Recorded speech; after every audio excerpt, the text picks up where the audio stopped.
నమస్కారం.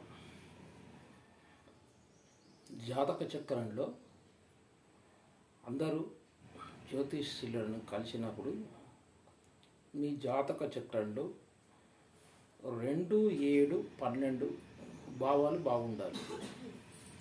ముఖ్యంగా 2లో, 7లో, 12లో పాపగ్రహాలు ఉండకూడదు. ఇక రెండవ భావంలో ముఖ్యంగా రవి, శని, రాహువు ఉంటే కుటుంబంలో కలతలు మొదలవుతాయి, కలతలు ఉంటాయి. ఇక 7వ స్థానం కలత్ర స్థానం, వివాహాన్ని సూచించే స్థానం. 7వ భావంలో రవి, శని, రాహువు, కుజుడు ఉంటే భార్యాభర్తల మధ్యలో విభేదాలు, దూరంగా ఉండడం, ఎప్పుడు గొడవలు పడుతూ ఉండడం సూచిస్తుంది. ఇక 8వ స్థానం అష్టమ స్థానం, స్త్రీలకు మాంగళ్య స్థానం. అందులో రాహువు మరి ఇతర కుజ పాపగ్రహాలు ఉన్నట్లయితే స్త్రీలకు వైధవ్యం సంభవిస్తుంది. ఇక వారి భర్త వ్యసనాలకు వశపరుతాడు, వ్యసనాలు విపరీతంగా ఉంటాయి. ఇక 12వ స్థానంలో రవి కానీ, కుజుడు కానీ, శని కానీ, రాహువు కానీ పాపగ్రహాలు 12వ స్థానంలో ఉంటాయి. వారికి ఆకర్షణ అనేది వివాహంలో కలగదు. ఒక జాతకం పరిశీలించినప్పుడు అమ్మాయి జాతకం కానీ, అబ్బాయి జాతకం కానీ లగ్నము, సప్తమము, అష్టమము ఎలా ఉన్నాయనేది ముఖ్యంగా చూసుకోవాలి. ఇక ఈ అమ్మాయి, అబ్బాయి జాతక పరిశీలనలో కుజదోషం ఉందా, చంద్రదోషం ఉందా, శుక్రదోషం ఉందా చూడాలి. ముఖ్యంగా జాతకంలో చక్రంలో 6, 8, 12 స్థానాల్లో పాపగ్రహాలు ఉండకూడదు. ఈ కలత్రకారకుడు శుక్రుడు ముఖ్యంగా 6, 8, 12 భావంలో ఉంటే విడాకులు కావడానికి చాలా అవకాశాలు ఉన్నాయి. వివాహమైన గొడవలతో దూరంగా ఉంటారు. ఇలాంటివన్నీ శుక్రుని వల్ల కలుగుతాయి. 6, 8, 12 భావంలో ఉంటే కాంబినేషన్ రవితో కానీ, శనితో కానీ, రాహువుతో కానీ, కుజునితో కానీ శుక్రుడు కలిసి ఉంటే భార్యాభర్తల మధ్యలో విపరీతమైన గొడవలు ఉంటాయి. ఎప్పుడు ఇద్దరు ఆపోజిట్గానే ఉంటారు. దీనితో పాటుగా నవాంశ చార్ట్ కూడా చూడాలి. నవాంశతో పాటు భావాంశలో ఫస్ట్ చూసి ఆ గ్రహం అక్కడే ఉందా నిర్ణయం చేయాలి.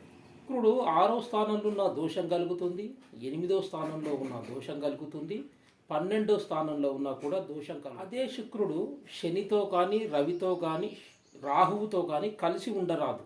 శుక్రుడు రాహు నక్షత్రంలో ఉండొద్దు, ఆరుద్ర, శతభిష నక్షత్రంలో ఉండకూడదు.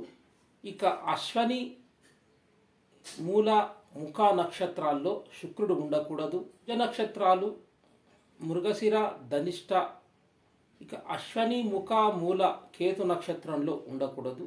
రాహు నక్షత్రంలో ముఖ్యంగా స్వాతి నక్షత్రంలో ఉండకూడదు. ఇక కుజ నక్షత్రాలు మృగశిర, చిత్త, ధనిష్ట నక్షత్రంలో శుక్రుడు ఉండకూడదు. కృత్తిక, ఉత్తరాషాఢ, రవి నక్షత్రాల్లో కూడా ఉండకూడదు. ఉత్తరాషాఢ నక్షత్రంలో కూడా రవి నక్షత్రంలో ఉండకూడదు శుక్రుడు కలత్ర కారకుడు. శుక్రుడు ఈ నక్షత్రాల్లో ఉంటే జాతకపరంగా దోషం ఉన్నట్లు. చాలామంది అమ్మాయి, అబ్బాయి జాతకం తీసుకున్నప్పుడు కుజదోషం ఉందా అని వెతుకుతూ ఉంటారు. దానితో పాటు శుక్రదోషం కూడా ఉందా అనేది ముఖ్యంగా చూసుకోవాలి. ఇక సాధారణంగా ప్రజలు కుజదోషం గురించి ఆలోచిస్తారు, కానీ పాయింట్లు వచ్చాయి కుజదోషం గురించి ఆలోచిస్తారు, శుక్రదోషం గురించి చూడరు. ఇంకా చాలామంది మాకు 18 పాయింట్లు, 20 పాయింట్లు వచ్చాయి, చాలా అద్భుతంగా ఉందని అనుకుంటారు. ఇక ప్రజలు అమ్మాయి, అబ్బాయి జాతకం తీసుకొని ఆస్ట్రాలజర్ దగ్గరికి వెళ్తారు. ఒక ఆస్ట్రాలజర్ అమ్మాయి, అబ్బాయి జాతక పరిశీలన చేయాలంటే చాలా పరిశోధించి చూడాల్సి వస్తుంది. అందరూ సంబంధం చూసి చాలా బాగుంది, మంచి గణాలు వచ్చాయి, మంచి అబ్బాయి లేదా మంచి అమ్మాయి, వాళ్ళ కుటుంబం చాలా పెద్దది, పెద్ద కుటుంబం, మంచి స్థాయిలో ఉన్నారు, బాగా చదువుకున్నారు, అనే ఆలోచనతో పాజిటివ్గా గురువుగారి దగ్గరికి వచ్చాము, ఇది తప్పకుండా కలుస్తుంది అని వాళ్ళు ఫిక్స్ అయిపోయి జ్యోతిష్యుల దగ్గరికి వస్తారు. మనసులోనే వాళ్ళకి ఆల్రెడీ నచ్చేస్తుంది. మంచి సంబంధం, మంచి కుటుంబం, బాగా ఉన్నవాళ్ళు, అమ్మాయి బాగా చదువుకుంది అని వాళ్ళకి ఆ విధంగా వాళ్ళకు పూర్తిగా నచ్చి జ్యోతిష్యం దగ్గర రాగానే అతడు బాగాలేదని చెప్తే వారికి ఇష్టం ఉండదు. జ్యోతిష్యుడు నిజం చెప్పినా వారికి ఇష్టం ఉండదు. ఇక్కడి నుంచి వేరే జ్యోతిష్యం దగ్గరికి వెళ్తారు. ఇట్లా ఒక 10-15 మంది వరకు వెళ్తారు. వీళ్ళకు అనుగుణంగా ఏదైనా పాజిటివ్గా చెప్తారేమో అని. ఎందుకంటే జ్యోతిష్యుడు అట్లా ఉన్నది ఉన్నట్లే చెప్తాడు.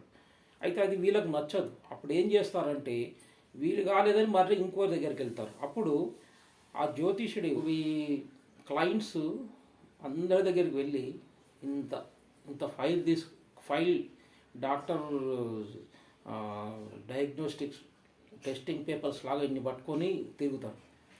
అందులో ఆ జ్యోతిష్యుడు చూసి వీళ్ళు ఇంతమంది దగ్గరికి వెళ్ళొచ్చారు కదా, ఇక వీళ్ళు నేను చెప్పింది కూడా నమ్మరని ఈ జ్యోతిష్యుడు కూడా వాళ్ళు చెప్పిన దానికి ఓటేస్తాడు.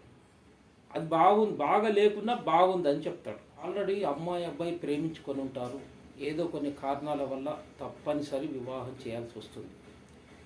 వచ్చిన వాళ్ళు ఆ జ్యోతిష్యులు అందరి దగ్గరికి వెళ్ళి వాళ్ళు వాళ్ళకు అనుగుణంగా చెప్తారని ఆశిస్తారు. కానీ వాళ్ళు నిజం చెప్పే వరకు వాళ్ళందరూ అంత బాగా చూడడం లేదని చెప్పి వేరే వాళ్ళ దగ్గరికి వెళ్ళినప్పుడు కూడా ఆ కాగితాలు అవి చూసి ఆ పేపర్లు ఆ చార్ట్ చూసి ఆ జ్యోతిష్యుడు కూడా వీళ్ళకు అనుగుణంగానే చెప్పాల్సి వస్తుంది. ఎందుకంటే వీళ్ళు ఆల్రెడీ అందరి దగ్గరికి వెళ్ళారు, వీళ్ళు ఏం చేసినా ఒప్పుకోరని చెప్పేసి అప్పుడు ఈ జ్యోతిష్యుడు వారు చెప్పింది బాగానే ఉంది అని పంపించేస్తాం. కొరకు ఎంతోమంది జ్యోతిష్యుల దగ్గరికి తిరిగి వీళ్ళకు అనుగుణంగా సమాధానం ఆ జ్యోతిష్యుడు చెప్పగానే అదే అని వివాహం చేసిన తర్వాత చాలా సమస్యలు ఎదుర్కోవాల్సి వస్తుంది. ఎందుకంటే ఒక జ్యోతిష్యుడు నిజమే చెప్పాలి.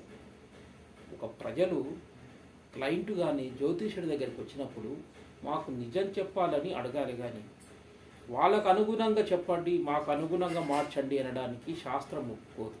ఇలా క్లయింట్స్ ఎవరికి పడితే వాళ్ళ దగ్గర జ్యోతిష్యం చూపించుకుంటే వారు కొందరికి జ్ఞానం ఉంటుంది, కొందరు శాస్త్రం చదువుతారు, కొందరు చదవని వాళ్ళు ఉంటారు, ఏదో మిడిమిడి జ్ఞానంతో చెప్తారు. అప్పుడు మీరే సమస్యలు ఎదుర్కోవాల్సి వస్తుంది. కాబట్టి మంచి గురుముఖంగా నేర్చుకున్నటువంటి జ్యోతిష్యుని పట్టుకొని మీ జాతకం వివాహ విషయంలో కానీ ఇతర విషయంలో కానీ చూయించుకోవాలి. అప్పుడే మీకు కరెక్ట్గా శాస్త్రానుసారం మీకు పరిష్కారం దొరుకుతుంది. ముఖ్యంగా 30 గణాలు వచ్చాయి, 34 గణాలు, 36 గణాలు వచ్చాయని చూసి సంబరపడిపోతుంటారు. కానీ దాని లోపల రాశి పొంతన చూడాలి, గ్రహం మైత్రి చూడాలి, సప్తమ భావం, రజ్జు దోషం, జన్మ లగ్నాలు కలవాలి. కలిస్తేనే ముందరికి వెళ్ళాలి. ముఖ్యంగా 2, 8, 12 భావాలు ఎలా ఉన్నాయి, అందులో పాపగ్రహాలు ఉన్నాయా, రజ్జు దోషం ఏమన్నా ఉందా, కుజదోషం, శుక్ర చంద్ర దోషం ఏమన్నా ఉందా, అది చూడాలి. ముఖ్యంగా గణాలను చూసి సంబరపడిపోకూడదు, ఎప్పుడో అప్లై చేసి చూడాలి. నవాంశలో గ్రహ బలం తెలుస్తుంది. 9వ భావాన్ని జూమ్ చేసి తీసిందే నవాంశ. ఏ నవాంశ ప్రతి దానికి అప్లై చేయొచ్చు. నవాంశ వివాహ విషయంలో చాలా ముఖ్య పాత్ర వహిస్తుంది. నవాంశను గ్రహం ఎలా ఉంది చూసిన తర్వాతనే అప్పుడు దానికి పరిపూర్ణంగా పరిష్కారము. మందికి నవాంశ తెలియదు, భావాంశ తెలియదు, అష్టక వర్గ తెలియదు. ఇలా తెలియని విధంగా వారు ఏదో ఒకటి చెప్పేసి వీళ్ళకి ఏదో చెప్పేస్తే లోపల ఉన్న ప్రాబ్లం తెలియక వివాహం చేసిన తర్వాత చాలా సమస్యలు, ప్రాబ్లమ్స్ ఇది అవతలను. ఆల్రెడీ మనం చెప్పాము, గుణాలను మాత్రమే తీసుకోవడం అశాస్త్రీయం, శాస్త్రంలో లేనిది. ఎప్పుడైనా కూడా దోషాలు చూడాలి. దోషాలు చూడాలంటే ఆ జ్యోతిష్యునికి పరిజ్ఞానం ఉండాలి, జ్యోతిష పరిజ్ఞానం. భావాంశ చూడాలి, సప్తమాంశ చూడాలి, నవాంశ చూడాలి.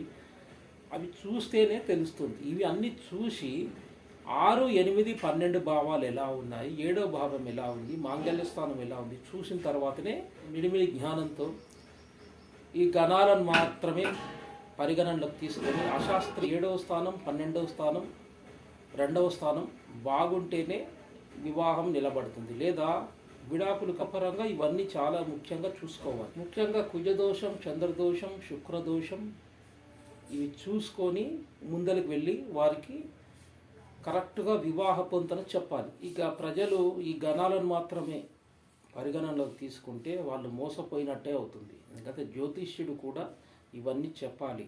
ఇలా చెబితేనే అది పూర్తిగా న్యాయం చేసినట్టు అవుతుంది. గణాలు మాత్రమే చెప్పి వదిలేస్తే, దీన్ని పట్టుకొని వివాహం చేస్తే అది తొందరగా నిలబడదు, వివాహం విడాకులు జరుగుతుంది. పర్ఫెక్ట్ జ్యోతిష్యుని కలిసి గురువుగారిని నిజమే చెప్పుమని అడిగి మరీ చూయించుకుంటేనే జ్యోతిష్యుడు కరెక్ట్గా మీకు మంచి పరిష్కారం జరుగుతుంది. జ్యోతిష్యుని దగ్గరికి వచ్చి అబ్బాయి అమ్మాయి బాగా ఇష్టపడ్డారు అని చెప్పి జ్యోతిష్యుని దగ్గరికి వచ్చి బాగా ఇష్టపడ్డారు చూడండి అంటే జ్యోతిష్యుడు సరే మీరు వివాహం చేసుకోండి అని అంటాడు. అలా కాకుండా జ్యోతిష్యుడు ఉన్నది చూసి నిజమే చెప్పాలి, అబద్ధం చెప్పకూడదు. బాగుంటే బాగుందని చెప్పాలి, లేదా అంటే లేదని చెప్పాలి. శుభం భూయాత్.